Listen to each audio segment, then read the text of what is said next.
Hello students, welcome to my YouTube channel geography Guru. आज हम पढ़ने और समझने वाले हैं क्लास 10th हिंदी की वर्कशीट नंबर 57 यानी कार्यपत्रक संख्या 57 को। आज की हमारी वर्कशीट काफ़ी आसान है और बहुत मज़ेदार रहने वाली है।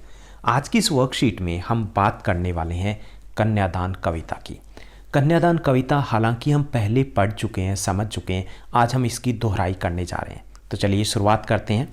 जैसा कि आप अपनी स्क्रीन के ऊपर देख पा रहे हैं, ये हमारी वर्कशीट नंबर 57 यानी कार्यपत्रक संख्या 57 है। हमारा विषय हिंदी है, जिसमें हम कन्यादान कविता पढ़ने और समझने की कोशिश करेंगे। आज की दिनांक है 18 नवंबर 2020। कन्यादान कविता है, उसको हमें पढ़ना है, समझना है। उसके बाद आसान से कुछ प्रश्नोत्तर दिए गए हैं जिनको हम हल करेंगे। कन्यादान कविता कवि ऋतुराज द्वारा रचित है। यहाँ पर बात कन्यादान की गई है। हालांकि कन्यादान जो शब्द है वो शब्द ही अपने आप में गलत है, क्योंकि दान किसी निर्जीव वस्तुओं का किया जाता है। कन्या कोई निर्जीव वस्तु नहीं होती है। दूसरा, जब किसी वस्तु को हम दान में दे देते हैं तो उस पर हमारा कोई अधिकार नहीं होता, ना उस वस्तु का जिसने दान दिया है उस पर कोई अधिकार रह जाता। लेकिन बेटियां तो हमेशा अपने माँ बाप से, अपने परिवार से जुड़ी रहती है। इसलिए कन्यादान अगर हम शब्द की बात करें तो शब्द ही सही नहीं है। और बेटियां जहाँ भी जाती हैं वो खुशियाँ लेकर के आती है। बेटियां, वो ज़माना गया जब बेटियां टेंशन हुआ करती थी। अब बेटियां टन सन्स होती है, 10 बेटों के बराबर होती है। बेटियां वो हर कार्य कर सकती है जो बेटे कर सकते हैं। इसीलिए तो हम बेटियों को बेटा कह के भी बुला लेते हैं, लेकिन बेटों को बेटियां नहीं कह सकते, क्योंकि वो शायद ये जिम्मेवारी ठीक से नहीं निभा सकते। तो चलिए हम कविता पर आते हैं। कितना प्रमाणिक था उसका दुख, लड़की को दान में देते वक्त, जैसे वही उसकी अंतिम पूंजी हो। यहाँ पर एक माँ के मन की बात कही गई है कि माँ है, कन्यादान के वक्त, बेटी की शादी के वक्त जहाँ उसको खुश होना चाहिए वहाँ पर वो दुखी है। दुखी है अपनी बेटी को दान में देते हुए।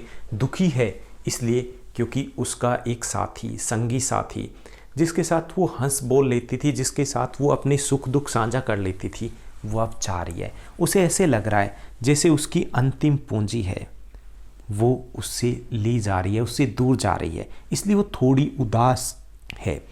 लड़की अभी सियानी नहीं थी। लड़की अभी सियानी नहीं थी, अभी इतनी भोली सरल थी कि उसे दुख का आभास तो होता था, लेकिन दुख बाँचना नहीं आता था। यहाँ पर बिटिया की बात की गई है। जो बेटी है वो शायद इतनी बड़ी नहीं है, क्योंकि उसने अभी तक दुनियादारी को ही नहीं देखा है। वो सीधी सरल है। उसे सुख का तो आभास है, क्योंकि उसको प्यार मिला है, दुलार मिला है परिवार में। उसको कभी दुख का सामना नहीं करना पड़ा है, इसलिए उसे सुख का तो आभास है। दुख को पढ़ना, दुख को समझना नहीं आता, क्योंकि उसने दुखों का, कठिनाइयों का सामना ही नहीं किया है। पाठिका थी वह धुंधले प्रकाश की, कुछ तुक्कों और कुछ लयबद्ध पंक्तियों की। कि पाठिका थी वह धुंधले प्रकाश की, इसका अर्थ ये है कि जो बिटिया की बात की जा रही है वो बिटिया, उसके लिए जीवन है, जो जिंदगी है वो संघर्ष धुंधले प्रकाश की तरह है। उसे सब कुछ स्पष्ट दिखाई नहीं दे रहा है। क्यों दिखाई नहीं दे रहा है? क्योंकि उसने सिर्फ एक पक्ष देखा है। उसने सुख देखे हैं, दुख नहीं देखे। उसने अच्छाइयाँ देखी है, बुराइयाँ नहीं देखी, क्योंकि उसके माता पिता ढाल बन के खड़े थे उसके आगे।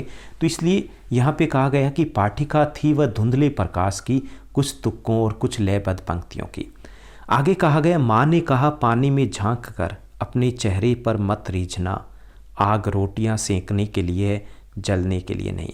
यहाँ पर कन्यादान के वक्त माँ अपनी बेटी को कुछ सलाह दे रही है, उसे सीख दे रही है, और उसे कहती है कि पानी में झांक कर अपने चेहरे पर मत रीझना। यहाँ कहने का भाव ये कि अपने सौंदर्य के ऊपर आप मंत्र मुग्ध मत हो जाना। अगर ससुराल में या कोई तारीफ करे तो भी खुद के ऊपर मुग्ध मत हो जाना, क्योंकि इस सौंदर्य से, इस रूप से ज़्यादा जो महत्वपूर्ण है वो होते हैं हमारे आंतरिक गुण। आग रोटियां सेकने के लिए है, जलने के लिए नहीं। और दूसरी सीख देती है कि आग है वो रोटियां सेकने के लिए, जलने के लिए नहीं। जैसी कि कुप्रथा रही है, आमतौर पे बेटियां, आमतौर पे लड़कियां, आमतौर पर बहुएं, जब कठिनाई आती है, जब शोषण किया जाता है, या तो जल कर मर जाती है या उनको जला दी जाती है। तो यहाँ माँ थोड़ी सी चिंतित है, सीख दे रही है कि बेटी आग रोटियां सेकने के लिए, जलने के लिए नहीं। कठिनाई आए तो उसका सामना करना। वस्त्र और आभूषण शाब्दिक भ्रमों की तरह बंधन है स्त्री जीवन के। और साथ ही साथ माँ ये भी कहती है कि वस्त्र और आभूषण अपनी जगह है, लेकिन उसके मोह में, उसके बंधन में मत बंध जाना, क्योंकि ये सिर्फ वस्तुएं हैं। जीवन जीने के लिए, आगे बढ़ने के लिए परिवार, अपनापन, खुशियाँ कहीं ज़्यादा महत्वपूर्ण है। माँ ने कहा लड़की होना पर लड़की जैसी दिखाई मत देना। बहुत गहरी पंक्तियाँ यहाँ पे कही गई है कि लड़की होना मतलब लड़की के जो गुण हैं, प्रेम, वात्सल्य, अपनापन, धैर्य बनाकर रखना, लेकिन लड़की की तरह कभी कमज़ोर मत पड़ना। कठिनाइयाँ आए तो डटकर सामना करना, जब शोषण हो तो उसका विरोध करना। तो यहाँ पर हमने पढ़ा कि कैसे माँ चिंतित भी है, कैसे माँ सीख भी दे रही है, अपनी बिटिया को समझा रही है, ताकि उसके जीवन में कभी कोई कठिनाई ना आए। क्योंकि हर बेटी होती है, हर माँ बाप के लिए लाडो होती है, हर माँ बाप के लिए वो रानी होती है। यहाँ पर हम प्रश्नोत्तर की तरफ बढ़ते हैं। आज की इस वर्कशीट में कुल 6 आसान से प्रश्न दिए गए। पहला जो प्रश्न दिया गया है, आपके विचार से माँ ने ऐसा क्यों कहा कि लड़की होना पर लड़की जैसी दिखाई मत देना? तो मेरे विचार से लड़की की माँ ने ऐसा इसलिए कहा होगा ताकि लड़की अपने नारी सुलभ गुणों जैसे सरलता, निश्चलता, धैर्य, इनको तो बना के रखे, परंतु कभी इतनी कमज़ोर भी न हो पाए कि लड़की समझकर लोग उसका शोषण करने लगे। दूसरा जो प्रश्न दिया गया, आग रोटियां सेकने के लिए है, जलने के लिए नहीं। तो यहाँ 2 प्रश्न पूछे गए इस पंक्तियों पर आधारित। पहला जो प्रश्न है, इन पंक्तियों में समाज में स्त्री की किस स्थिति की ओर संकेत किया गया है? तो यहाँ इन पंक्तियों में समाज में स्त्रियों की कमज़ोर स्थिति की और तथा ससुराल में परिजनों द्वारा शोषण की ओर संकेत किया गया है।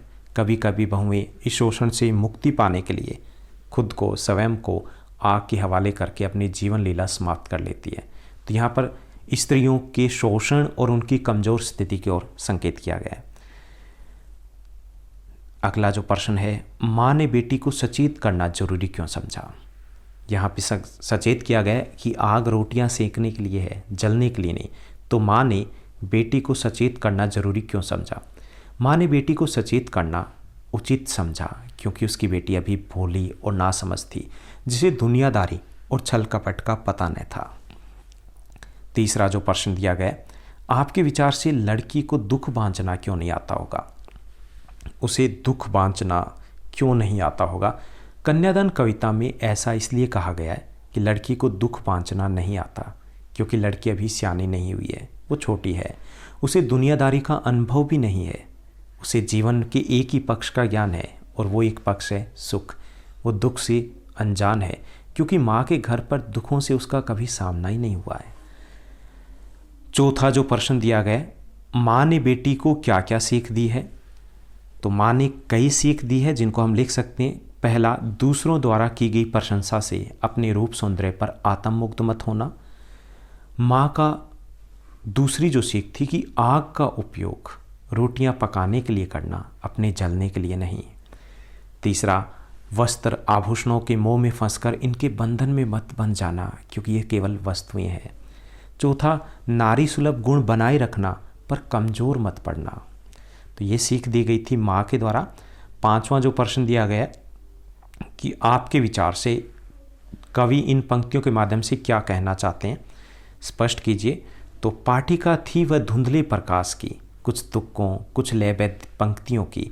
तो यहाँ कवि क्या कहना चाहता है?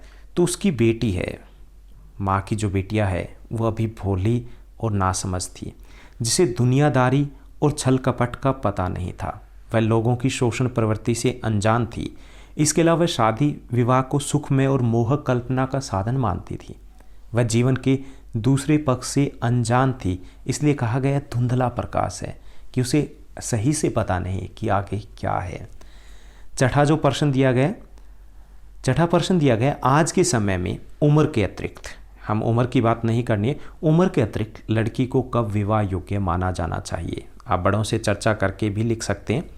तो आज के समय में लड़की को विवाह योग्य तब माना जाए जब उसकी शिक्षा पूरी हो जाए, वह आर्थिक तौर पर अपने पैरों पर खड़ी हो जाए ताकि उसका शोषण ना हो सके। तो ये थी हमारी आज की आसान सी कविता, आसान सी वर्कशीट। उम्मीद करता हूँ आपके सभी प्रश्नों का उत्तर मिल गया होगा। ऐसे ही हमारे साथ बने रहिए, इस चैनल के साथ जुड़े रहिए और इस चैनल को लाइक शेयर सब्सक्राइब ज़रूर कीजिएगा। Thank you, bye bye, have a nice day.